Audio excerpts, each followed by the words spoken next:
Pemirsa, sebanyak 13 orang yang terdiri dari tenaga kesehatan, guru, serta 2 orang bayi berhasil dievakuasi oleh tim gabungan TNI Polri. Mereka tiba dengan selamat di kota Timika pada Selasa siang waktu setempat.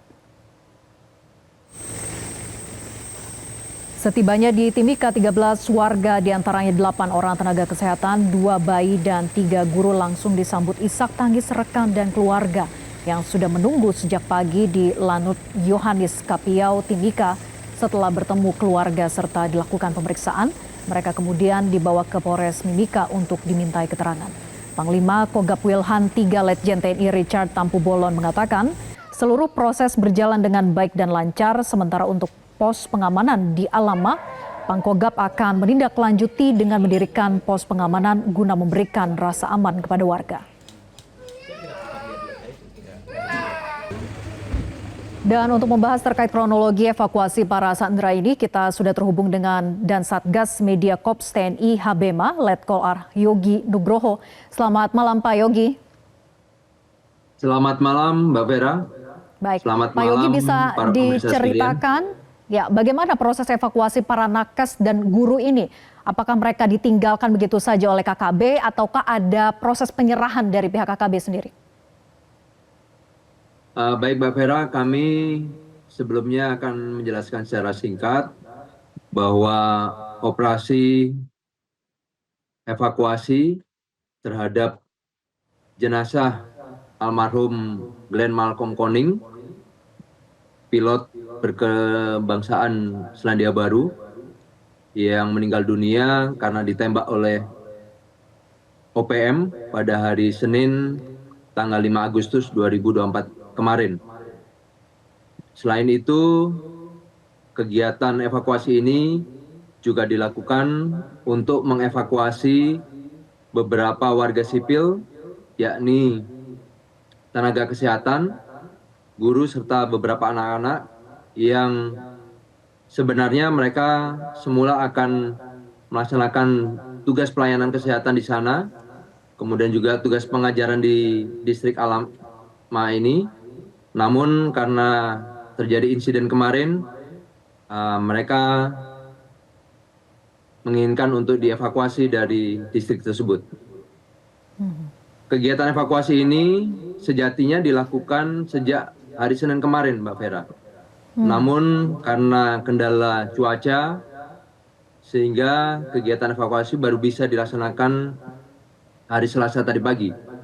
Dan syukur alhamdulillah kegiatan ini dapat dilaksanakan dengan aman dan lancar. Dan tadi siang sekitar pukul 12.48 waktu Indonesia Timur dengan menggunakan alutsista helikopter TNI, jenazah tiba dengan aman di Lanut Mimika dan selanjutnya dilaksanakan pergeseran jenazah dari Lanut menuju RSUD Mimika. Baik, Pak Yogi, kalau dari keterangan para korban nakes dan juga guru, bagaimana akhirnya mereka bisa selamat sementara pilot ini dieksekusi oleh KKB?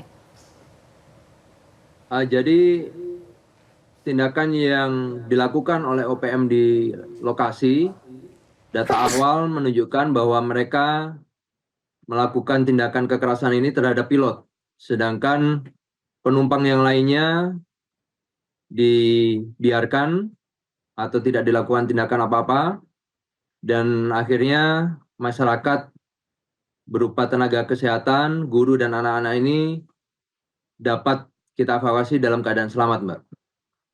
Artinya para korban nakes dan juga guru ini tidak mendapatkan kekerasan dari pihak KKB? Benar, Mbak.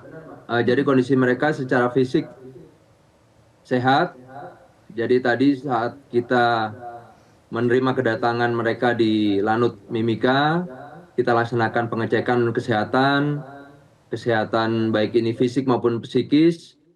Secara umum mereka dalam keadaan sehat, namun demikian memang mengalami sedikit trauma karena rasa takut mereka terhadap kejadian yang dialami hari kemarin. Pak Yogi, lalu bagaimana cerita mereka selama proses pemeriksaan untuk bisa tetap bertahan selama penyanderaan berlangsung di sana? Memang mereka tidak banyak cerita, Mbak. Artinya mereka hanya menyampaikan secara sekilas bahwa kejadian yang membuat mereka takut ini, mereka hanya bisa berdoa dan puji Tuhan, syukur alhamdulillah dengan lindungan Tuhan Yang Maha Kuasa, mereka dapat melewati masa-masa sulit ini dengan baik, Mbak. Baik, kalau kita melihat dari sisi rute penerbangan yang digunakan ini Pak Yogi, apakah rute yang memang sering dilewati oleh transportasi udara seperti helikopter ataupun pesawat di sana? Sebenarnya rute ini dapat dilewati dengan aman, namun demikian kita menerima laporan kemarin setelah kita lakukan pengecekan awal di penerbangan, memang penerbangan ini resmi, Mbak. Namun demikian, tidak ada tembusan informasi kepada kami aparat keamanan TNI Polri terkait rencana penerbangan yang dilakukan oleh rekan-rekan ini, Mbak. Baik, jadi pada saat proses penerbangan pun tidak ada informasi kepada pihak aparat gitu ya. Nah lalu bagaimana upaya Betul. pihak aparat untuk memberikan rasa aman kepada warga di sana pasca peristiwa penyanderaan yang telah terjadi ini? Jadi kami perlu jelaskan di sini bahwa keberadaan kami aparat keamanan tentunya melaksanakan kegiatan dukungan pengamanan kepada masyarakat Papua dalam rangka mendukung kelancaran proses percepatan pembangunan di Papua, Mbak. Oleh karenanya, langkah-langkah yang kita lakukan ke depan, tentunya kita akan berkoordinasi ketat antar kami internal aparat keamanan TNI Polri, juga dengan pemerintah daerah dan stakeholder yang ada di lokasi distrik Alama, sehingga ke depan hal-hal seperti ini tidak terjadi atau tidak terulang kembali, Mbak. Baik, tentu itu menjadi harapan kita semua. Terima kasih Pak Yogi sudah bergabung bersama kami di Top News. Selamat malam.